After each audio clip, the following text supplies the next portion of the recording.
어서 들어오세요. 주말 잘 보내고 계십니까? 식사들 하셨고요. 예, 민성님이 1등으로 들어오셨네. 여정아님, 어, 영부님, 윤희아빠님, 그레이스님, 우리 대주주 그레이스님, 아로아님, 스포인더님, 김흥수 선생님 어서 오십시오. 자, 뉴욕 증시가 간밤에 급락을 했어요. 근데 그 급락한 이유가 뭐냐? 코로나 바이러스가 다시 대확산되고 있다. 그래서 여러분들 이제 싱숭생숭하고 심란할 것 같아서 제가 오늘 방송을 다시 켰습니다. 뭐 토요일 날은 뭐 특별한 일 없으면은 방송을 열어요, 그죠? 저녁 때 사랑채 방송은 정규 방송은 안 해도 그리고 뭐 좀 특별한 일이 약속이 있거나 그러면은 뭐 간혹 쉬는 거 빼놓고는 엽니다. 그래서 주말 또 내일 휴일까지 일요일까지 여러분들이 심란할 것 같아서 우리 게임 체인저로서의 그 피라맥스와 GX19 백신에 대해서 잠깐 살펴보면서 우리가 가야 될 길, 우리가 목표로 한 그 지점은 분명히 우리 눈앞에 있음에도 불구하고 사람들이 다 같이 그 정상을 정복하지 못하는 이유가 뭐냐? 의심이 많아서 그렇거든요. 그리고 확신이 없어서 그렇다. 그 점에 대해서 오늘 한번 다시 짚고 넘어가는 것이 좋을 것 같아서 지금 뭐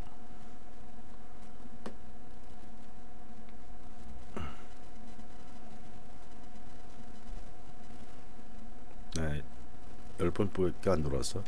채팅창에서 그 단톡방에서는 그렇게 이것저것 걱정 많이 하시는 분이 정작 방송을 열면들 안 들어오셔.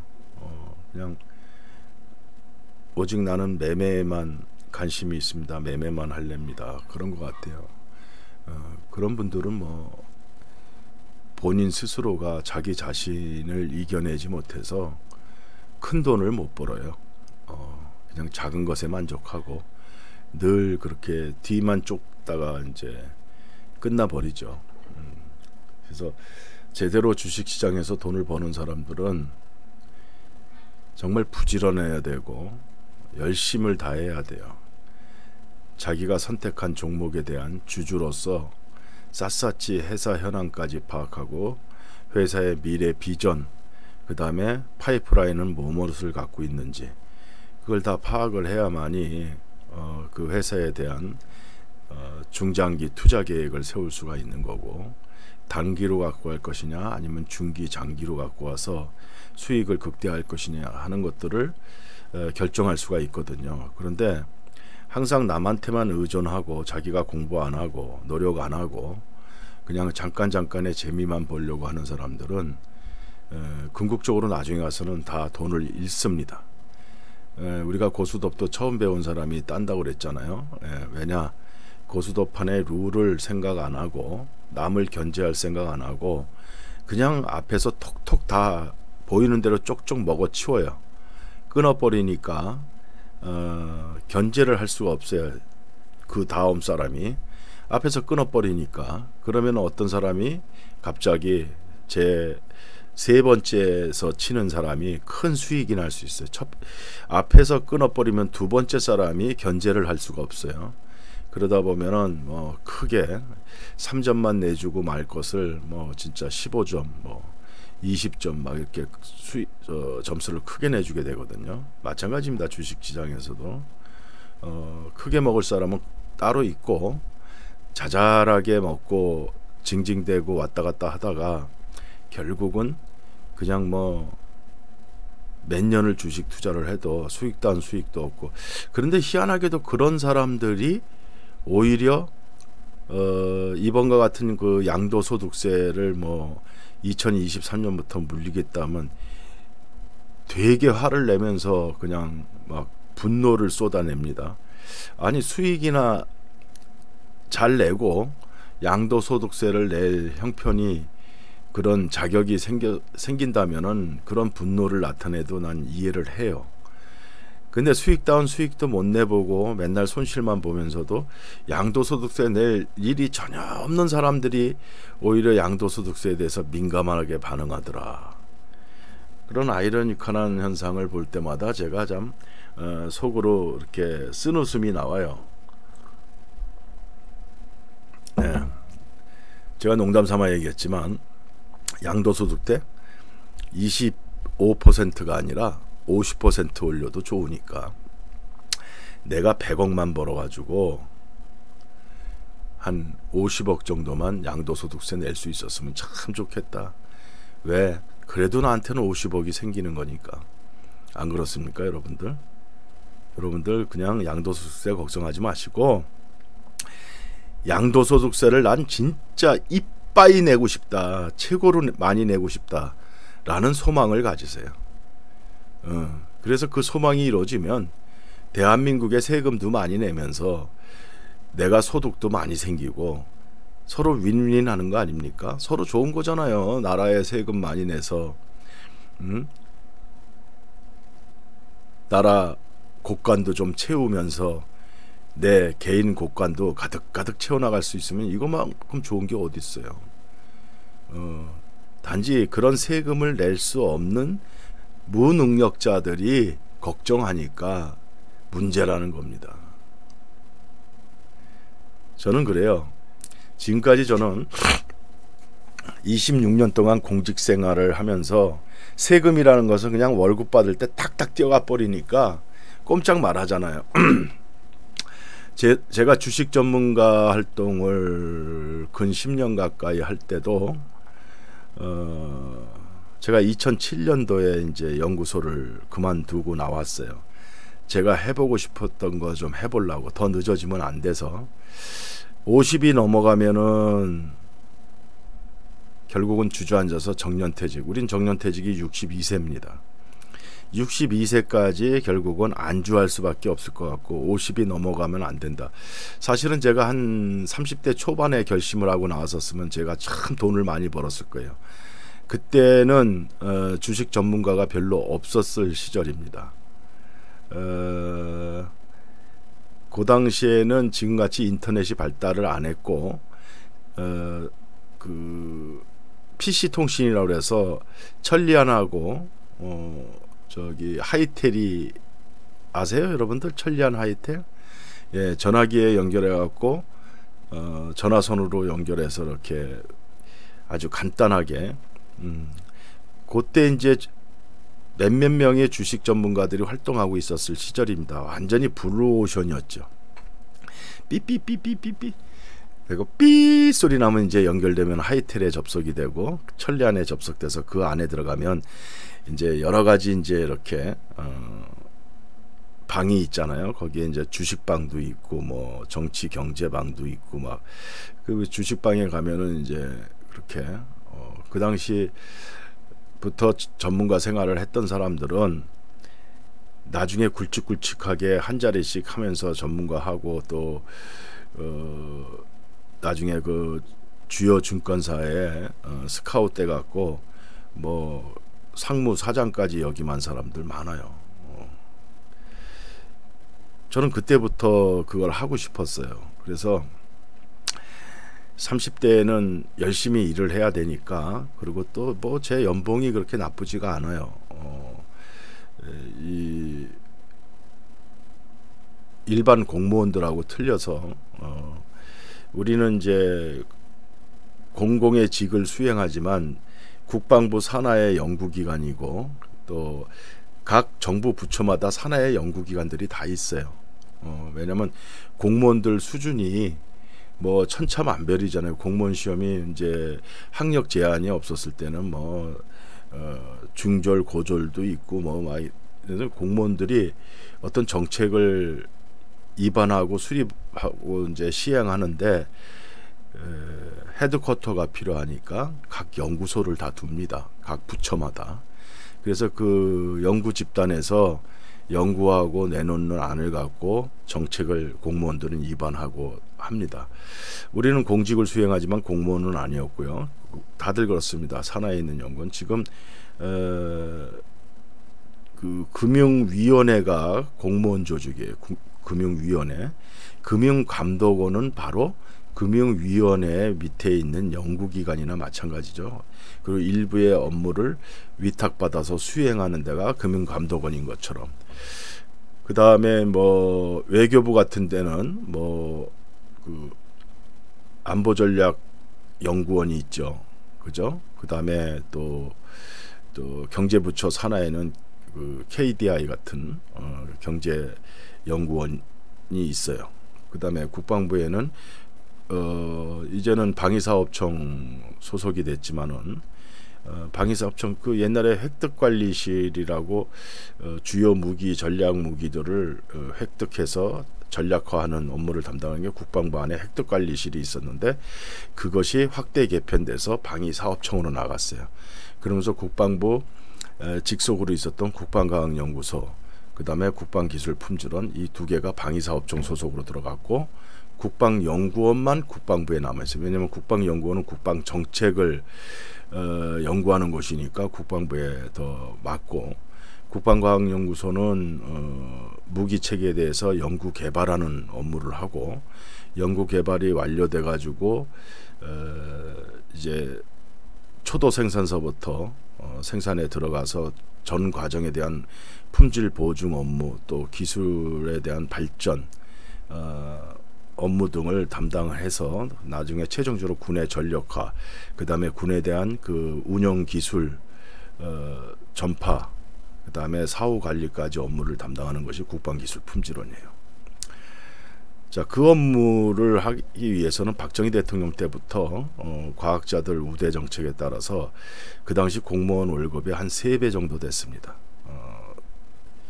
그러니까 공무원으로 채용을 하고 공무원으로 이렇게 대우를 할 수 없는 게 공무원 월급이 그 당시 박정희 대통령 때는 굉장히 낮았어요. 대기업의 대기업 수준의 뭐 한 50% 정도 절반밖에 안 됐던 시절이죠. 그러니까 그 정도 공무원 월급을 줘갖고는 유능한 과학자들을 그 유치를 못하니까 임금 체계가 다릅니다. 그래서 해외에서 이제 박정희 대통령이 이제 핵 개발을 할 때도 해외 물리학자들 이렇게 불러들일 때 그들의 연봉은 공개는 안 되고 있습니다만 어마어마하게 줬어요. 과학자들한테. 그렇기 때문에 저는 이제 선임기술원까지 했기 때문에 제 연봉도 만만치 않았어요. 지금 제 동기들이 다 지금 이제 내년이면 다 퇴직들 하죠. 이미 한 10년 전에 연봉이 1억 2천 막 그랬으니까 제가 나올 때 거의 한 9천에서 1억 가까이 됐습니다. 그걸 포기하고 제가 47살에 그 연구원을 나올 적에 목적은 내가 이제 해보고 싶은 것 좀 하자. 50이 넘어가면 못하겠다. 그래서 그때부터 나와서 주식 전문가를 했을 때는 이미 블루오션이 아니라 그때는 이제 포화 상태죠. 그런데 어중이 떠중이들이 참 많더라고. 저는 차근차근 했어요. 나와서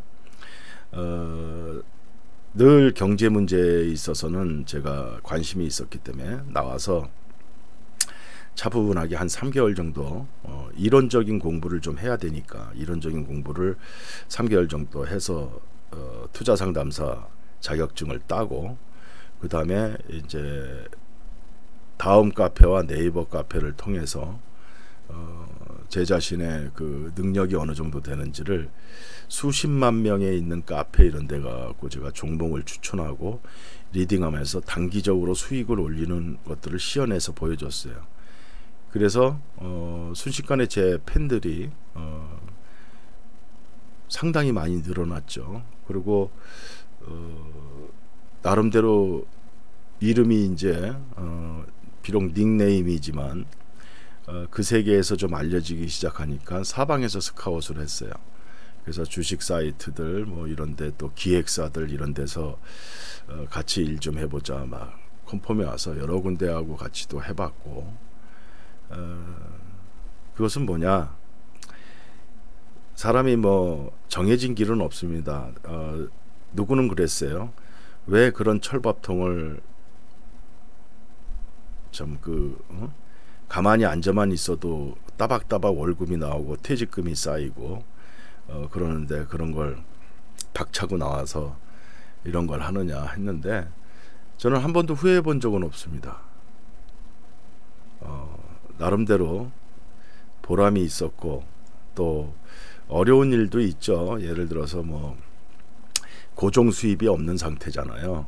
그러니까 이 프리랜서라는 것은 수입이 많을 때는 기존의 월급보다도 더 많이 수입이 생길 때가 있고, 또 없을 때는 조금 좀 보릿고개를 넘어갈 때도 있고 그랬습니다. 그래도 전반적으로 연구소에 다닐 때보다는 더 수입이 좋았다. 그래서 제가 연구소 다니는 그 선후배 동료들 수시로 불러내서 술 사주고 밥 사주고 했어요.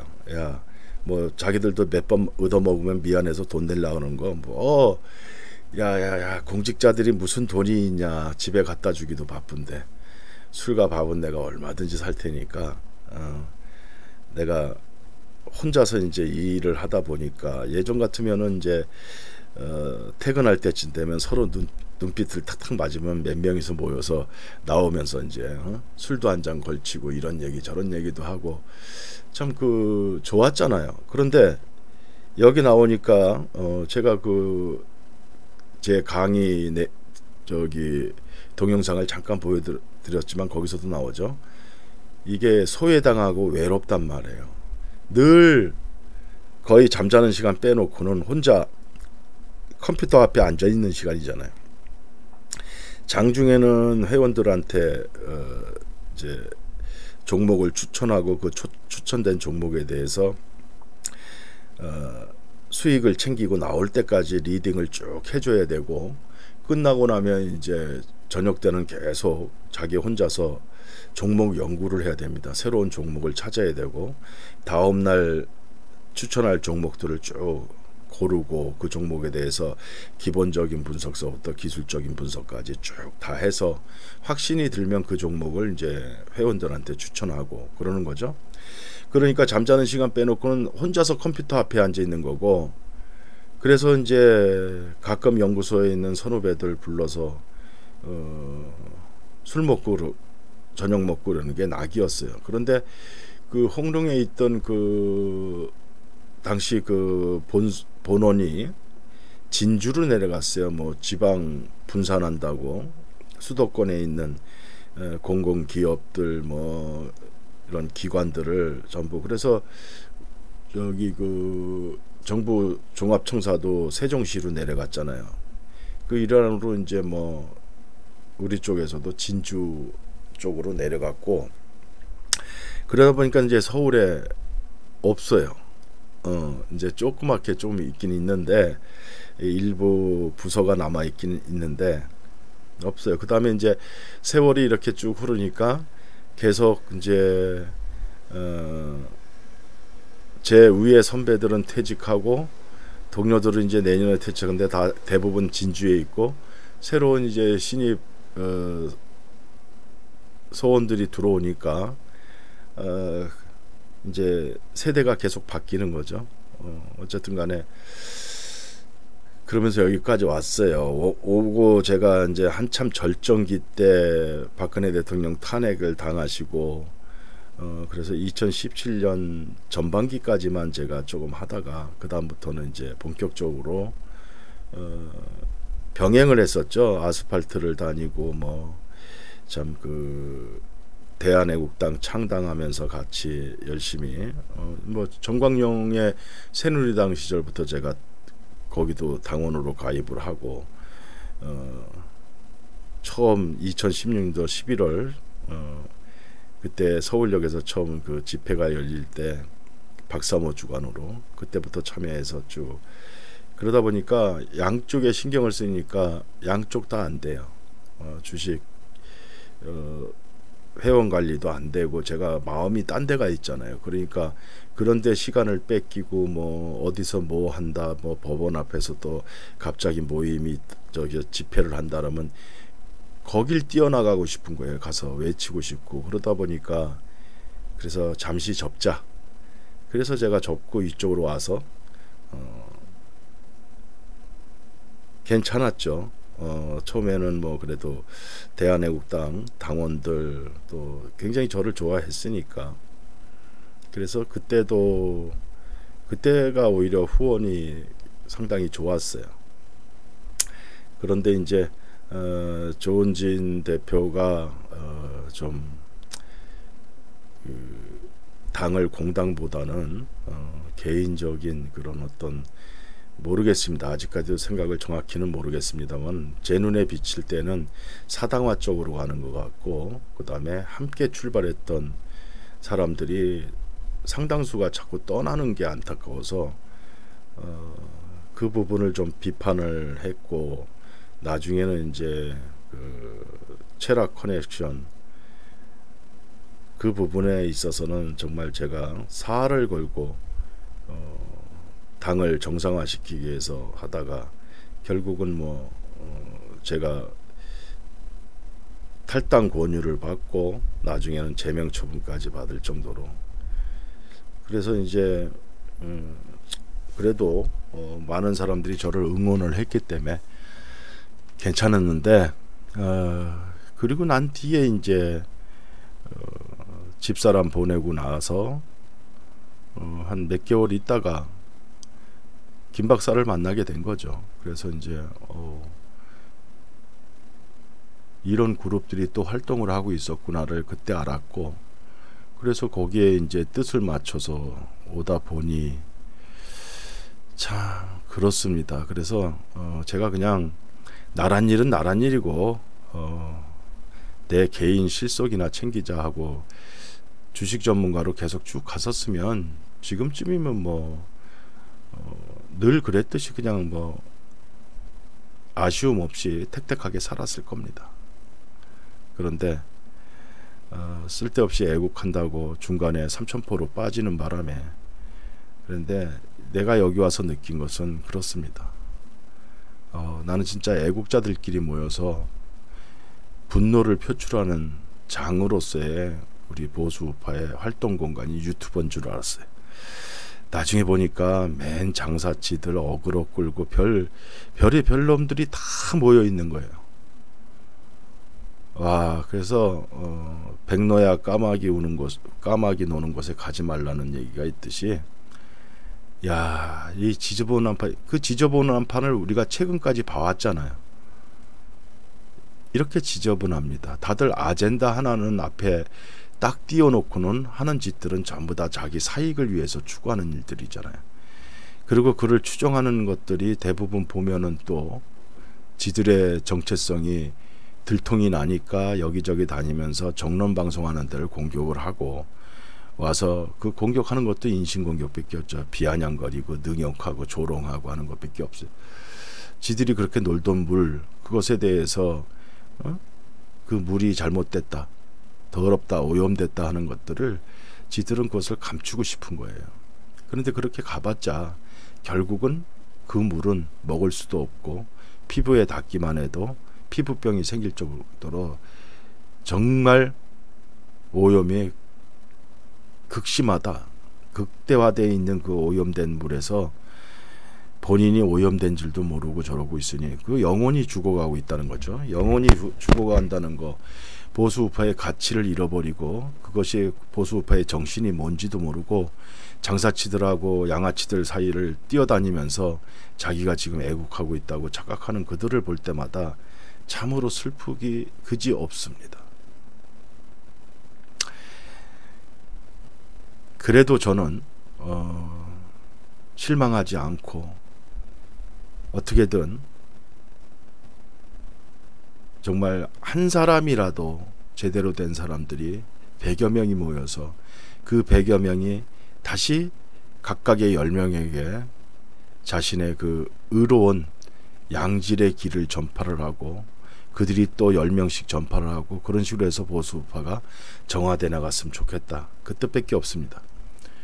그러다 보니까 무슨 너무 뭘 하는데 무슨 사무실 임대료도 못 내는 놈이 무슨 주식으로 돈을 번다고 뽀닥을 내느냐.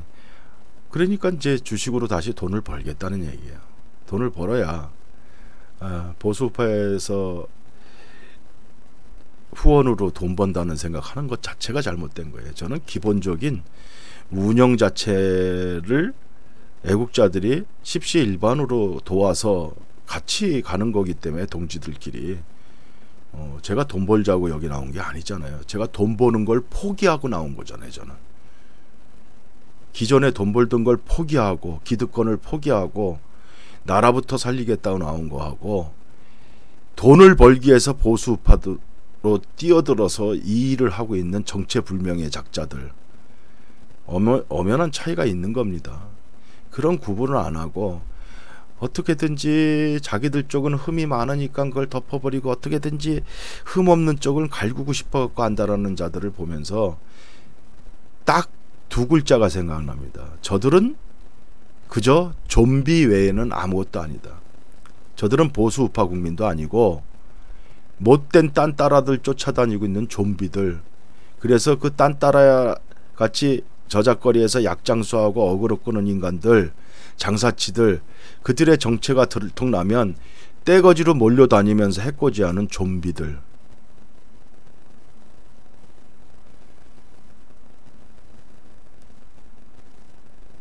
그래서 오히려 극좌로 가 있는 좌파들보다, 좌파들은 안 되지만 그냥 자신이 진보적인 진취적인 생각을 갖고 있는데 다른 사람으로부터 좌파라고 지적을 당하고 있는 자들 중에 양심 있는 자들이 있어요. 진보적인 인사들을 저는 예전에도 많이 만났어요. 제가 교회개혁 실천연대에서 집행위원까지 할 정도로 거기서 만난 사람들은 대부분 진보 목사들, 진보 인사들이었거든요. 근데 그들은 하나같이 자기 자신에 대해서 깨끗해요. 그래서 그들은 진보라는 얘기 해도 돼요. 그리고 성향이 작용화된 사람이 아니에요. 사회적인 부조리, 기득권자들의 부조리, 이런 거에 대해서 맞서 싸우는 사람들이기 때문에 저는 이미 제 자신이 좌파니 우파니 구분도 없던 시절, 우리가 사실 우리 국민들이 2016년대 박근혜 대통령에 대해서 선동 탄핵이 되기 전까지 자기가 좌파인지 우파인지 구분하고 살았나요? 없이 살았어요. 그런데 그 사건이 나고 나서 보니까 이것이 좌파들 선동이고 저들이 외치는 걸 보니까 북한의 슬로건하고 똑같다. 그러니까 저놈 새끼들은 빨갱이구나. 아, 그러고 보니까 내가 성향이 보수적인 가치를 갖고 있고 내가 우파구나. 이걸 그때 알았던 거예요. 저는 진보 인사들하고 활동을 하면서도 그들에게서 좌파적 성향이나 사상적 잘못된 점을 느낀 적이 한 번도 없어요. 정말 올바른 사람들도 많아요. 지금의 이 양아치 같은 소위 보수 우파라고 껍데기 달고 다니면서 사익을 추구하는데 혈안이 돼 있는 인간들에 비하면 그들이 100배 1000배 더 깨끗하고 낫습니다. 그들은 검소하고 자기 사치 안 하고 그냥 자기들끼리 십시일반 모아서 단체 운영하고 그렇습니다. 그들이 남에게 손 벌리고 뭐 요구하는 것도 없고 정말 이 좌파 단체들처럼 대기업 등쳐가지고 후원금 끌어들이는 것도 없고 늘 가난해요. 그래서 어쩌다 누구 하나가 오늘 집행위원들끼리 점심 식사 한번 합시다. 내가 사겠습니다 하면 그날이 축제야. 지금 보수 우파 바닥에 서로 어그로 끌어서 후원금, 슈퍼챗, 쟁탈전 하느라고 서로 씹고 고소 고발하고 하는 짓거리들 보십시오. 저것들이 보수 우파의 가치가 있습니까? 순 양아치 새끼들이에요. 돈만 하는 새끼들이에요. 뭘 해서 돈 벌어본 적이 없는 새끼들입니다. 다 남한테 사기치고 등쳐가지고 돈 뜯어내는 데만 혈안이 돼 있고 거기에 특화되어 있는 인간들이에요. 단지 포장을 회치를 했을 뿐이에요. 근데 그 회칠한 속에는 무덤이라는 거죠. 회칠한 무덤.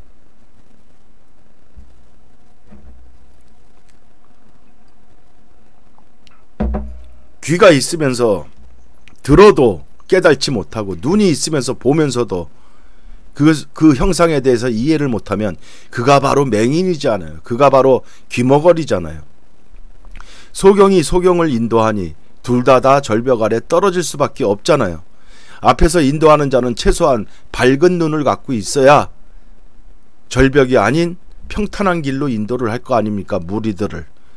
그런데 그 무리들을 인도하는 놈이 바로 소경이고 기머거리고 온통 생각은 자기 사익밖에 없는 놈이라면 그 놈이 이끄는 무리들은 어디로 가겠습니까? 바로 절벽 아래로 간다는 얘기예요. 다 떨어져 죽는 줄도 모르고 레밍 때처럼 쫓아다니면서 그들의 좀비가 돼가지고 정상적인 사람들을 공격하고 음해하고 능욕하고 조롱하는 일이 하루의 일과가 돼버린 그 좀비 같은 인간들이 어떻게 보수우파라고 할 수가 있겠습니까?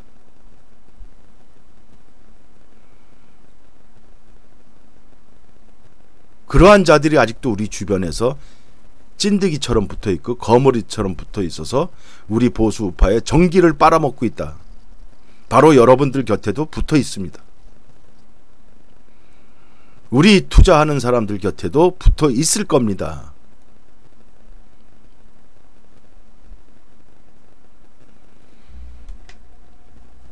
우리는 반드시 선한 목적을 갖고 돈을 벌어서 그 돈을 가지고 정말 보수우파의 가치를 실현하는데 우리가 쓰여지기를 바랍니다. 그래서 여러분들이 다 부자가 되십시오. 많아야 돼요. 정말 양도소득세 50억씩 내십시오. 양도소득세 100억씩 내는 사람들이 되십시오. 그 정도 영향력이 있어야 여러분들이 나라를 바꾸는 겁니다. 그 정도 영향력이 있어야 여러분들이 진정한 애국자들을 도와 나라를 바꿀 수 있는 겁니다. 능력을 갖추란 얘기예요. 그런 의미에서 오늘 방송 잠깐 하겠습니다. 앞에 소론이 길었죠? 야, 장난이 아닙니다. 지금 이제 확진자가 17만 9,735명, 하루 사이에 1,000만 명 임박합니다. 내일이면 이제 1,000만 명 되겠죠. 하루에 막 15만 명, 17만 명씩 늘어나요. 사망자가 4,861명인데 우리나라도 51명이 늘어서, 야, 근데 요즘 들어서 의문점인 건 그겁니다. 우리나라에서 새로운 확진자보다 격리 해제자들이 자꾸 늘어난다. 많이 늘어난다. 2배, 3배씩 늘어난다. 뭔가 자꾸 치료가 되고 있다는 얘기입니다. 치료가 되고 있다는 얘기예요. 고무적인 일입니다. 자, 브라질 128만 명, 사망자 5만 6천 명, 미국 255만 명, 조금 있으면 300만 명 넘어가는데 미국의 질병관리본부에서의 얘기는 숨겨진 비활성 확진자들까지 그죠? 무증상자 그들까지 합치면 여기다 곱하기 10을 해야 된다니까 미국만 하더라도 2,500만 명의 확진자가 있다는 겁니다. 자, 이렇게 되니까 뉴욕 증시가 급락을 하게 되는 거죠. 에? 자, 4만 7천 명이 늘었고 사망자는 810명, 브라질 4만 6천 명. 미국만의 문제가 아니라 전반적으로 이렇게 브라질, 러시아, 인도 이런 나라들이 또 간밤에 14,000명이 늘었네요. 인도도. 이렇게 늘어나고 하니까 2차 대유행이 이미 시작이 됐다고 생각이 들고 미국에서는 다시 지역 봉쇄까지 검토가 되고 있고 미국 전체주로 지금 확산 속도가 빠르게 늘어나고 있다. 그래서 뉴욕 증시는 이제 이대로 또 경제 활동이 위축되고 경제 봉쇄령이 내려지는 거 아니냐 해서 그렇게 어제 뭐 2.88% 정도씩 다 뭐 3% 조금 못 미쳐 정도씩 다들 급락을 했어요. 자, 그러면 여러분들이 이제 걱정하시는 거는 내일 우리 시장은 어떻게 될까? 월요일 날 우리 시장도 안 좋지 않을까? 그런데 월요일 날 우리 시장은 분명히 안 좋습니다. 우리 시장도 아침에 급락하면서 시작하죠, 지수가. 자, 굴뚝주들은 다 빠질 것이고, 그런데 예전에 우리가 그 가파르게 올라오던 시절을 한번 생각을 해보세요. 그 시장은 가파르게 떨어지고 있고 바이오주들이 가파르게 올라오던 시절은 뭐예요? 시장이 계속 영일 막 100포인트, 70포인트, 50포인트 매일 떨어지고 있을 때 반대로 우리 신풍, 제넥신 이런 것들은 이렇게 올라오던 거였어요. 그래서 그 원인이 뭐였냐? 그때도 팬데믹으로 가고 있다.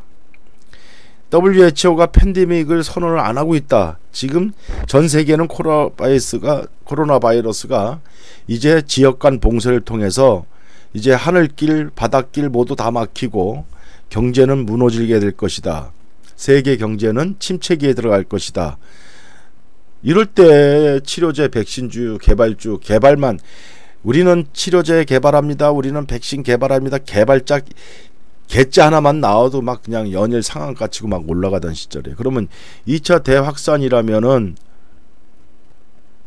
월요일날 당연히 바이오 제약주들은 올라야죠. 지금 전 세계가 전부 다 언론 플레이하기 바쁩니다. 뭐 우리가 1등으로 앞서네, 우리는 지금 임상에서 뭐 유의미한 결과를 얻었네, 뭐 했네 하면서, 그래서 좀만 임상 결과가 유의미한 결과가 있다면 세계 각국이 서로 막 그 업체에다가 선점하기 위해서 계약을 합니다. 왜? 백신이 개발되면 우리부터 좀 달라. 그래서 뭐 막 1억 명분, 3억 명분 막 수십억 달러씩 주면서 계약을 먼저 맺어요. 사전 계약. 그러니까 이게 뭐야?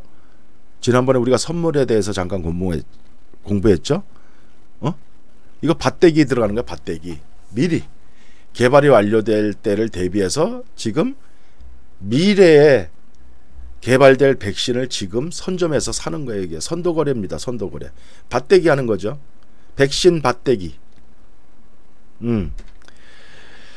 자, 그러면 우리도 GX19라는 DNA 백신을 개발하고 첫 환자에게 투약하고 이것이 항체, 중화 항체가 생성되는 시간이 14일 정도 걸린다고 그랬으니까 이제 다음 주 주면 나옵니다. 항체가 형성됐니 안 됐니? 제넥신은 걱정이 안 되는 게 뭐냐? 분명히 그런 것들을 바로바로 주주들한테 공시를 통해서 알리고 기사를 통해서 알릴 겁니다. 왜? 서로 선점해서 싸워 나가야죠. 그래서 이제 여러 군데에서 제넥신한테도 뭐 수억 달러를 주면서 우리 1억 명분 미리 계약합시다. 우리 3억 명분 미리 계약합시다. 뭐 유럽이나 EU 쪽이나 뭐 미국이나 어디나 전부 다 난리치는 거죠. 그런 날이 우리한테도 곧 온다.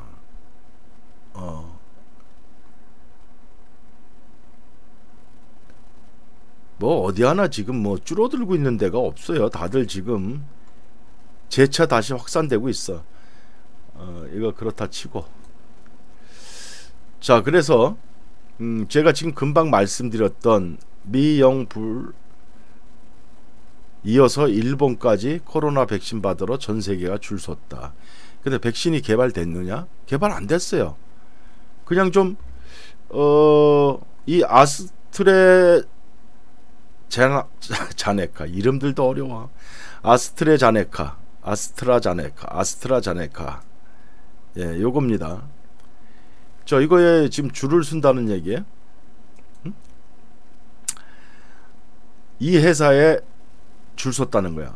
영국의 다국적 제약사 아스트라제네카가 개발 중인 신종 코로나 바이러스 감염증 백신을 확보하기 위해서 각국 정부의 발걸음이 빨라지고 있다. 개발 중입니다.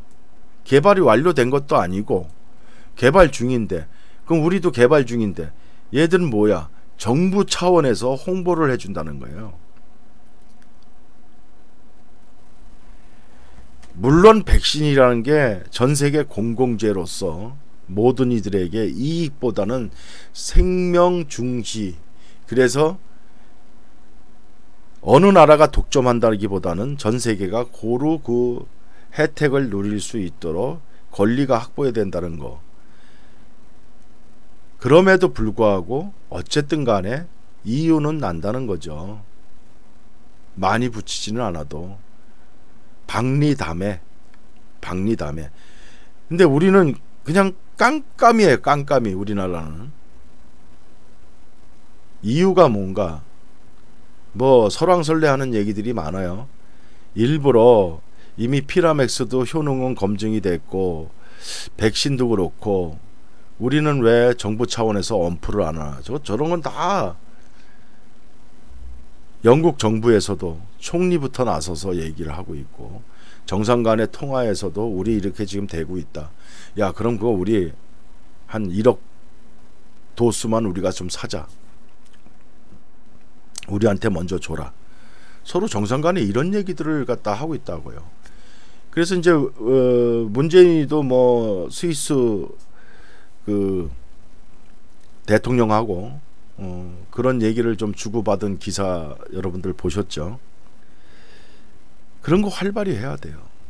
그리고 우리도 홍보할 건 홍보하고 한국이 지금 어쩌면 선두주자로 나설지도 모르겠다 하는 걸 전 세계에 알려야 돼요. 그래 전 세계가 그거 그래?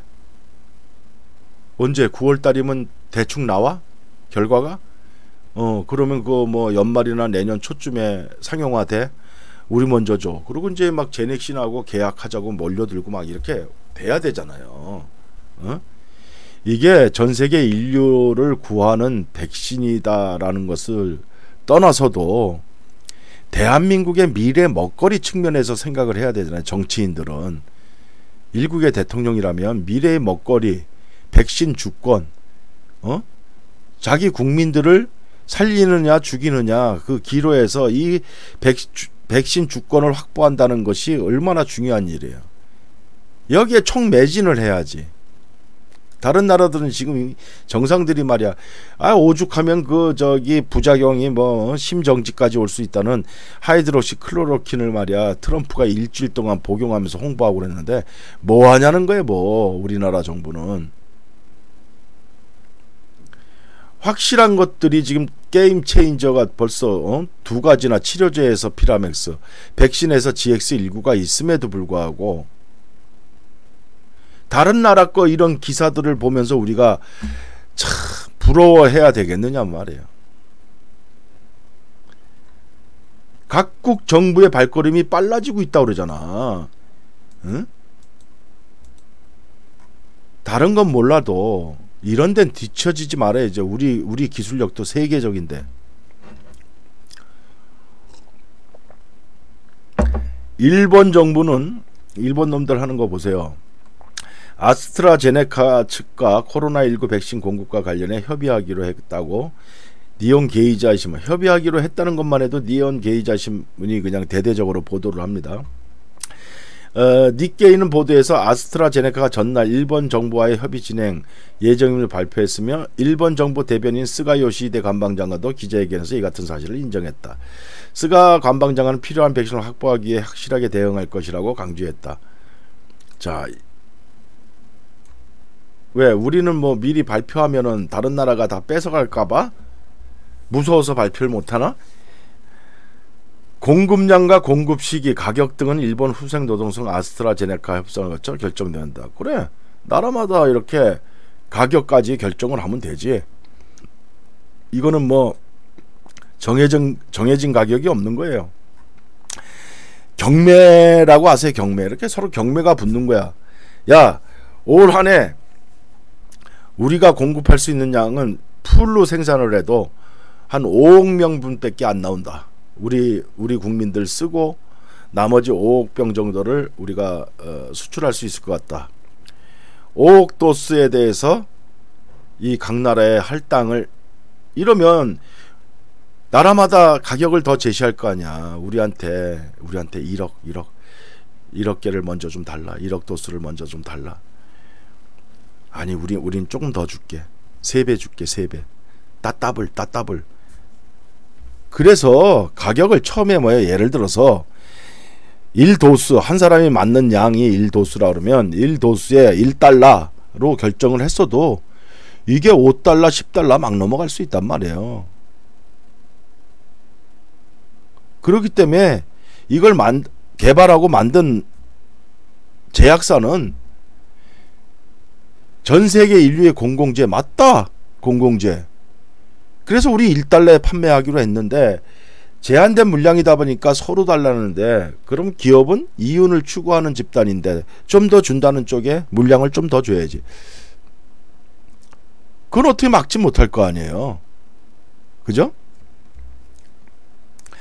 아스트라제네카가 개발 중인 코로나19 백신을 받기 위한 정부 차원의 노력은 일본이 처음이 아니다. 영국 정부는 앞서 다국적 제약회사 아스트라제네카와 총 1억 명분의 백신을 공급받기 위한 계약을 체결했다. 미국 정부도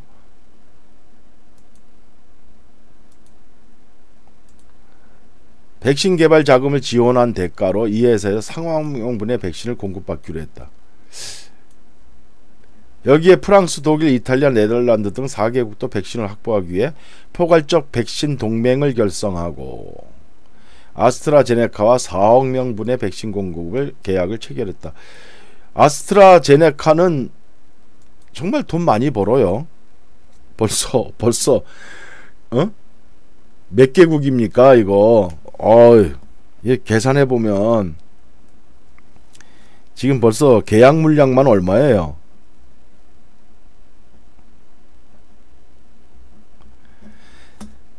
자, 그런데 우리나라는 지금 어떻게 하고 있는데? 다른 나라들은 전부 다 아스트라제네카와 백신을 공급받기 위해서 미리미리 이렇게 계약을 하는데 우린 왜 안 하고 있을까? 에? 둘 중에 하나잖아요. 우리가 만약에 백신을 개발할 능력이 없고 백신 개발에 대한 지금 과기처 장관이 얘기대로 2달 후에 치료제가 나오고 백신이 나올 수 있다고 한다면 우리가 만들 수 있으니까 우리 거에 대한 확신이 있으니까 아스트라제네카와 뭐 이런 나라들은 지금 백신을 지들 나라에서 못 만드니까 일본도 그렇고 그래서 아스트라제네카가 어떻게든지 몇억 명분의 뭐 보통 일본만 해도 1억이 넘잖아요. 지금 인구가 미국이 3억 5천만 명이고 그러니까 자기들 국민들 다 맞출 것들을 그리고 한 번만 맞아서 되는 게 아니잖아요. 저게 중화항체가 생기려면 몇 번을 맞아야 되나 3번인가 맞아야 될걸요. 자기 인구수 곱하기 최소 3인데 우린 왜 안 하죠? 뭐가 있다는 얘기 아니야? 우리도 히든카드가 있다는 얘기 아니에요? GX19가 있다는 얘기 아닙니까? 우리가 백신이 거기에 제넥신의 성회장이 뭐라 했어요? 세계에서 가장 빠른 백신을 개발할 것이다. 아니 우리가 가장 빠른 백신을 개발한다는데 아스트라제네카는 뭐 벌써부터 이렇게 전 세계 국가들이 줄을 서서 계약을 합니다. 여러분들은 제넥신의 주주로서 어떻게 생각하십니까? 지금 난리 났죠 이렇게.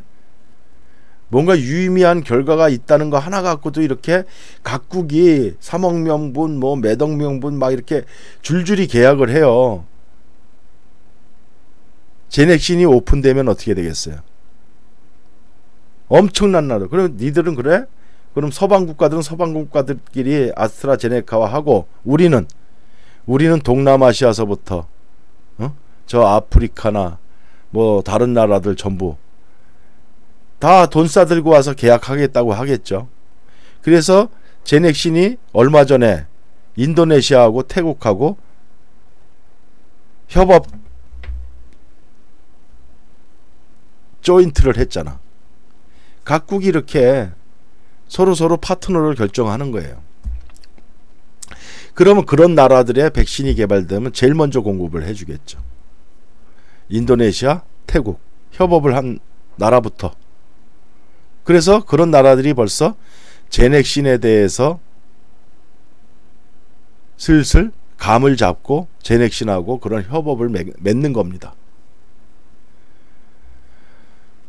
각국 정부 앞서서 아스트라제네카 계약에 나서는 것은 현재 백신 개발에 가장 앞서 있는 제약사로 꼽히기 때문이다. 자, 이건 뭐야? 가장 앞서 있는 제약사로 꼽히는 건 결국 언플이에요. 언론 플레이. 정부와 업체가 하나가 돼서 언론 플레이라니까 가장 앞서 있는 제약사로 꼽히고 있기 때문이라는 거예요. 꼽히기 때문이다. 그런데 제넥신 성회장은 뭐라 했어요? 우리 GX19가 세계에서 가장 빠른 백신이 될 거다. 그 백신을 내놓을 것이다 그랬어요. 그럼 우리도 제넥신의 GX19에 대해서 언플이 제대로 좀 잘 됐으면, 정부 차원에서 협업이 잘 됐으면 우리 쪽이 가장 앞서는 제약사로 꼽히기 때문에 제넥신하고 이런 계약들이 이루어졌을 거 아니냐는 거죠.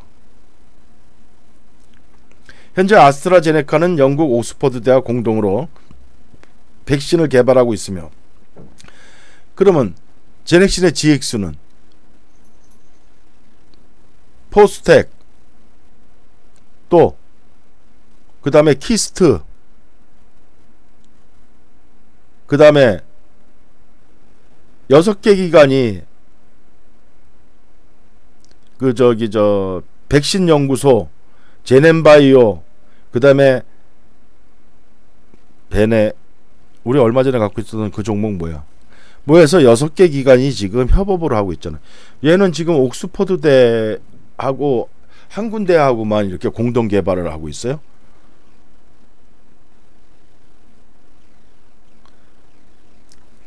로이터는 세계보건기구와 아스트라제네카의 후보물 바이넥스 그래.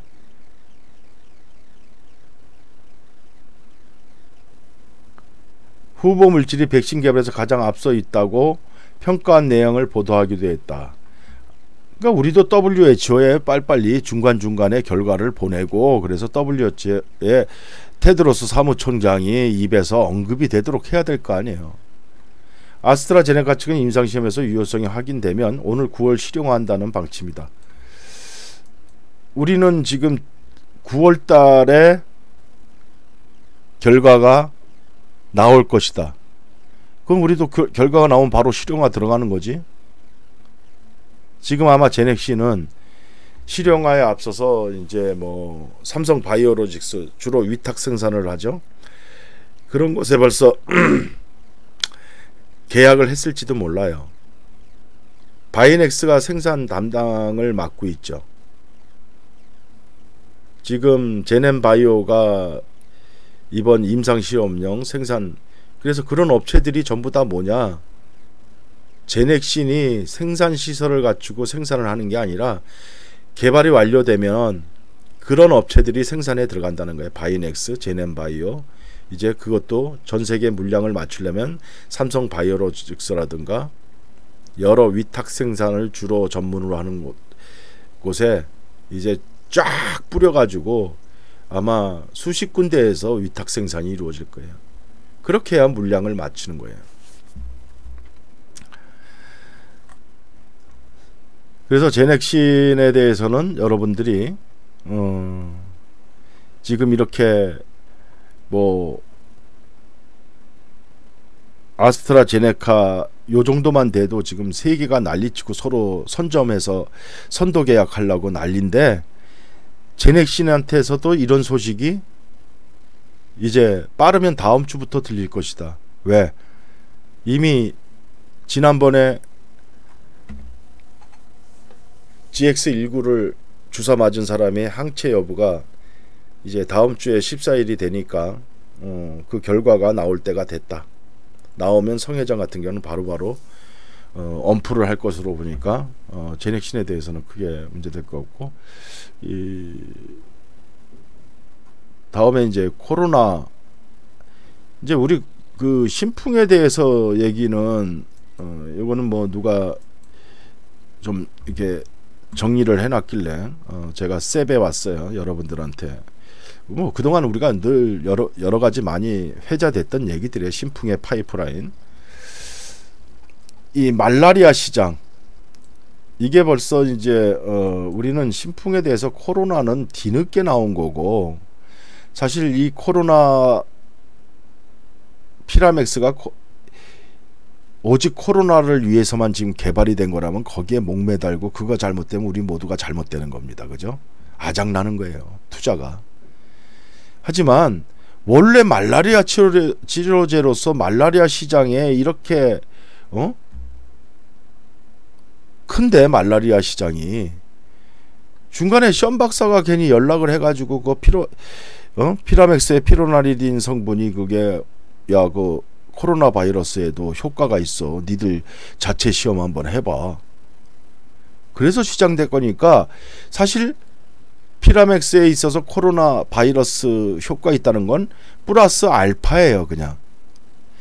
그런데 그거를 떼내도, 플러스 알파를 떼내도 신풍제약에 있어서는 말라리아 시장만 갖고도 지금 충분하다는 거야, 피라맥스의 용도는. 해마다 2억 2천만 건의 말라리아 의심 증상이 발생하고 2,500만 명이 말라리아에 걸렸다는 진단을 받는단 말이에요. 아프리카가 92%, 동아시아가 5%, 지중해에서 2%가 발생을 하는데 총 44억 달러 시장입니다. 자, 여기서 클로로킨하고 하이드로시클로로킨이 말라리아 치료제에서 코로나 바이러스 쪽으로 넘실거리다가 부작용 때문에 탈락이 됐어요. 그 영향은 다른 이런 아프리카 시장에서도 같은 말라리아 치료제라고 해서 클로로킨을 복용했던 그런 사람들은 이제 피라맥스가 있는 한, 안전하고 부작용이 없는 피라맥스가 있는 한, 클로로킨은 코로나 바이러스에서도 부작용이 입증된 것처럼 이제 그들이 점유했던, 클로로킨 쪽이 점유했던 것은 피라맥스 쪽으로 다 넘어온다, 시장이. 총 44억 달러에서 얼마나 신풍이 이제 가져가느냐, 그것만 남은 거예요. 아프리카 50개국에서 30억 달러를 출연을 했고, 해외 원조기관에서 14억 달러를 출연해서 각국 말라리아 1인당 소요 예상이 한 2.3달러 정도. 신풍이 말라리아 시장은 작년부터 진출을 했는데 노바티스 클로로킨이 총 치료제의 80%, 지금까지 클로로킨이 차지했던 게 이거예요, 시장을. 자, 일단 코로나에서 부작용으로 하이드로시클로로킨과 클로로킨이 퇴출됐어요. 그러면 아프리카에서 이 클로로킨 쪽을 맡고 있던 사람들이, 복용하던 사람들이 정말 바보가 아닌 이상 이 부작용이 있는 약을 계속 택할까요? 아니면 부작용이 없는 약을 택할까? 그래서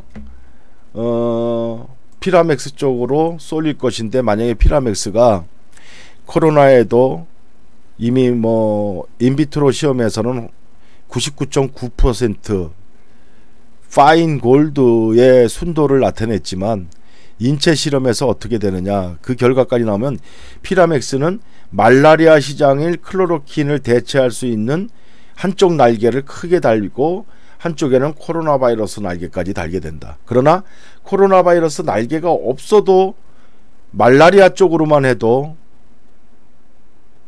상당량의 매출을 올릴 수가 있다는 거죠. 지금 주가 대비하면 아무것도 아니다. 말라리아 시장은 이미 이제 신풍의 피라맥스가 석권할 수가 있을 것 같아요. 이것만 보더라도 우리는 신풍의 주주로서 흔들릴 이유가 없다. 단지 이제 공공조달, 국가와 계약을 하다 보니까 좀 이제 단가가 좀 싸다. 그러나 박리담회로 가면 된다. 우리가 시장을 더 많이 선점을 해가지고. 그 다음에 에볼라 시장이 있어요. 13,567원 지금까지 총 발생을 했는데 세계적인 유행이 되지 않아서 별로 재미는 못 볼 것 같아요. 하지만 이 에볼라 바이러스에도 효과가 있는 것이 결국은 코로나 바이러스에도 효과가 있다는 것들이 연구 결과들이 많이 나오고 있기 때문에 코로나 바이러스 쪽에 효과 있는 쪽을 입증하기 위한 선제적 연구 결과로서의 에볼라는 중요하다. 다음에 이제 이게 이제 아주 히든 카드예요. 뇌졸중 치료제. 금년도 전 세계 뇌졸중 시장이 2조 3천억이랍니다. 거기에 2010년 기준 전 세계 뇌졸중 시장이 1조 4천억이었고 이제 20년도에 2조 3천억으로 늘었어요.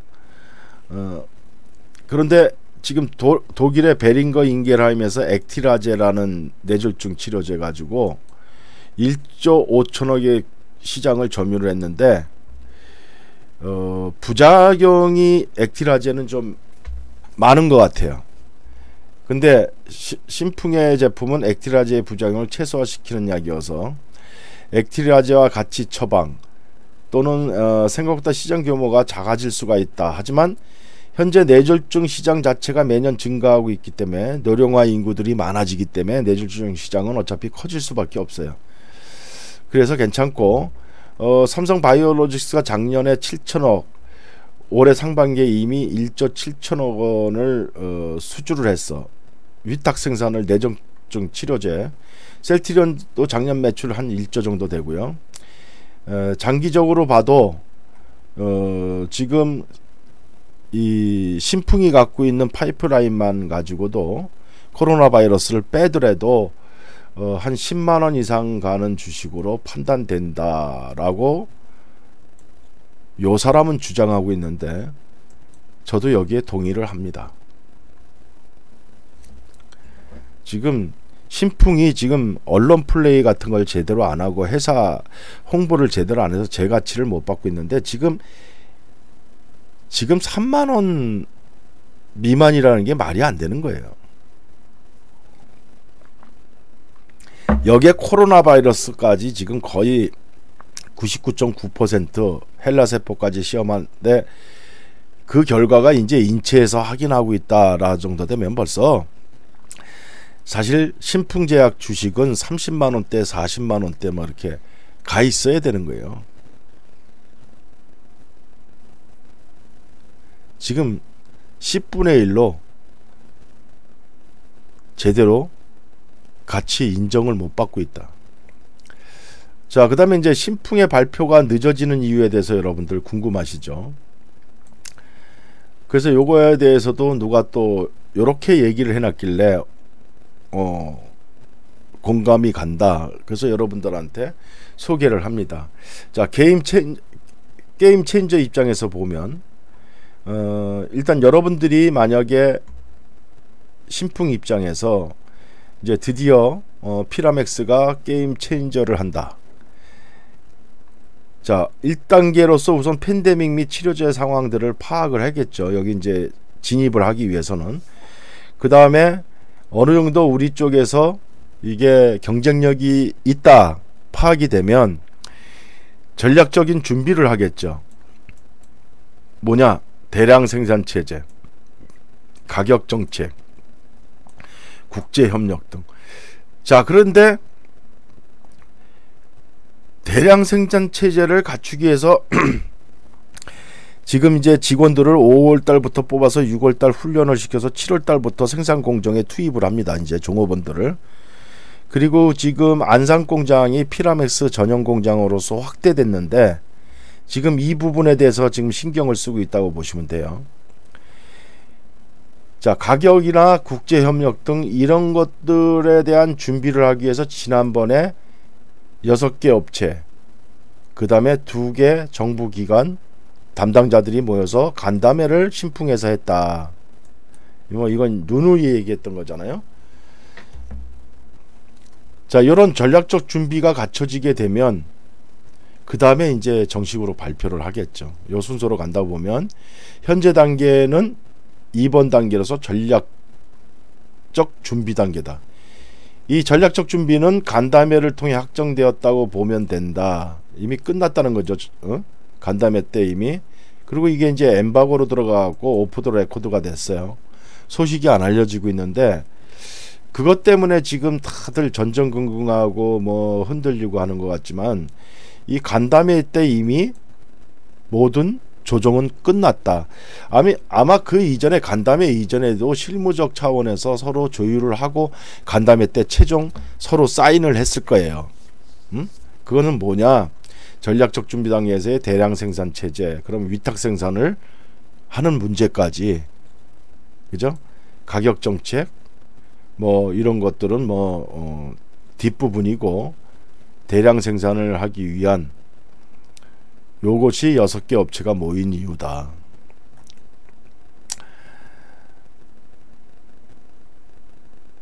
여기도 그렇게 나와 있죠. 그 이전에 준비되었고 간담회를 통해서 전달 및 확정. 자, 대량 생산 체제 6개사 회동 삼바 계약, 삼성바이오로직스하고 계약. 삼성바이오로직스의 계약을 유심히 보면 2건의 수천억 원대 계약인데 계약 완료가 아니고 계약 의향서로 돼 있다. 이건 뭐냐? 현재 개발이 돼 가지고 바로 생산을 할 수 없는, 그죠? 여기 이미 나온 약이면 그냥 계약하면 되지. 그것은 아직 계약하기에 이르다는 뜻. 왜? 바로 피라맥스가 임상시험이 다 안 끝났다.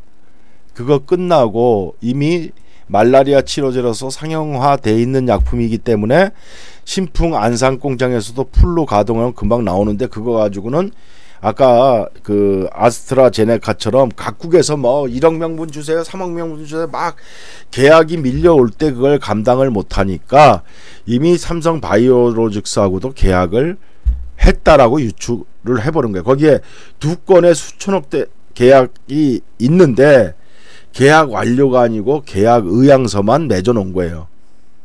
신풍이 삼바하고 곧 대량 생산에 들어가야 된다. 그래서 삼바의 위탁 생산뿐만 아니라 자체적으로도 피라맥스 전용 공장인 안산 공장의 생산 라인을 더 확충을 하고 종업원들을 미리미리 뽑고 훈련을 시키고 교육을 시켜야 얘들이 생산 라인에 들어가서 일을 할 거 아니에요. 그래서 7월 달부터 이미 얘들은 이제 생산 라인에 투입이 된다.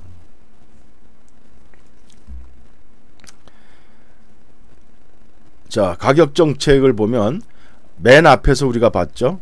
스위스 대통령 대화 중 치료제는 누가 개발하든 올 인류를 위한 공공재인 만큼 모든 나라가 공정한 접근권을 가져야 한다. 이게 무슨 말이냐? 국책사업이며 공공재인 만큼 가격 정책이 먼저 확립돼야 된다는 얘기예요. 각 국가 간 이해관계가 첨예하게 맞닿아 있으며 엄청난 이익이 존재하는 사업에 가격 정책은 필수란 뜻. 그러니까 막 서로 이제 계약이 밀려오게 되면 이 가격을 결정을 해놨다고 하더라도 정해진 가격으로만 다 팔 수는 없다. 물량이 딸리게 되면 결국 공급보다 수요가 많게 되면 가격은 올라갈 수밖에 없는 거예요. 저거에 대해서 아마 누가 또 어떻게든 빼돌리고 사재기에서 또 뭐 밀수하고 뭐 암거래하고 이런 것들도 나올 겁니다. 자, 국제협력, 빌 게이츠 통화, 트럼프의 G7 초대, 가기부 차관의 18개국 격주 화상회의, 스위스 대통령하고 문통하고 통화를 했죠. 이런 것들이 지금 국제협력 단계란 말이에요. 아까 전략적 단계에서 여기 보면 대량 생산 체제, 가격 정책, 국제협력 즉 전략적 준비 관계에서 이것들을 지금 다 준비하고 있다는 거예요.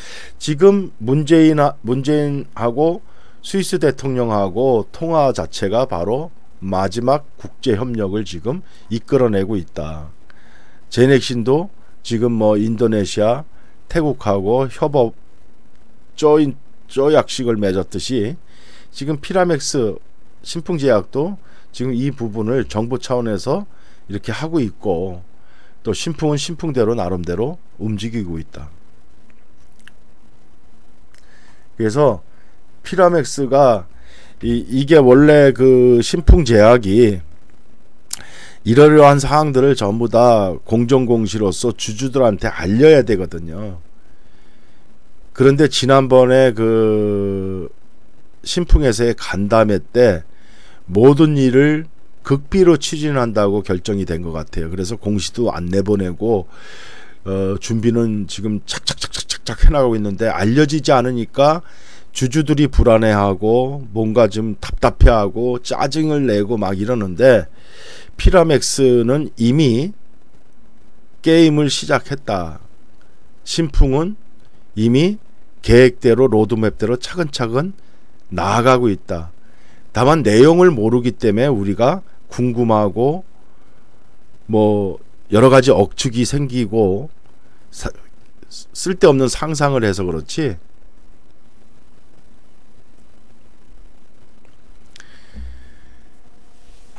이미 게임 체인저로서 게임은 시작이 되었다. 이렇게 보시면 된다는 거예요. 그래서 월요일날 시장이 무슨 뭐 급락을 하든 말든 그건 우리하고는 상관없어요. 왜? 뭐 때문에 급락을 해요? 코로나 바이러스 2차 대확산이 우려돼서 급락을 하는 거잖아요. 코로나 바이러스 2차 대확산이 되면 백신과 치료제 쪽에 스포트라이트가 더 비출 텐데 그러면 우리가 갖고 있는 건 뭐다? 우리가 굴뚝주를 갖고 있습니까? 우리는 치료제와 백신을 갖고 있잖아요. 그것이 오히려 뉴욕 시장이 급락을 하고 막 그러는 것들이 어쩌면은 이 두 개의 주식이 띄워줄 수 있는 그런 어떤 바탕이 될 수도 있다는 거죠. 전화위복이죠, 우리한테는. 지난번에 1차 대확산 때를 한번 보세요. 모든 치료제 백신에 관련된 주들은 전부 다 3배에서 10배까지 올라왔잖아요. 지수가 폭락하고 있을 때, 뉴욕 증시가 폭락하고 있을 때, 그런데 뭐 뉴욕 증시가 급락했다 그러면 우리는 오히려 살포시 기대를 가져야지. 우리가 걱정할 게 뭐 있어요? 우리가 왜 뉴욕 증시 급락했다고 주말과 휴일을 꿀꿀하게 보냅니까? 더군다나 그게 어떤 원인으로 급락했는데? 코로나 바이러스 2차 대확산 우려로. 2차 대확산 우려로. 그죠? 오케이. 이제 좀 속이 개운해지십니까? 월요일날 시장이 어떻게 파동을 치던 제넥신과 신풍제약이 워낙 시장이 안 좋으니까 같이 조금 요동을 치더라도 여러분은 걱정하지 마세요. 여러분들이 갖고 계신 그 두 종목은 게임 체인저다. 백신과 치료제에 있어서. 오늘 여기까지 하겠습니다. 편안한 밤 되시기 바랍니다. 시청해 주셔서 고맙습니다.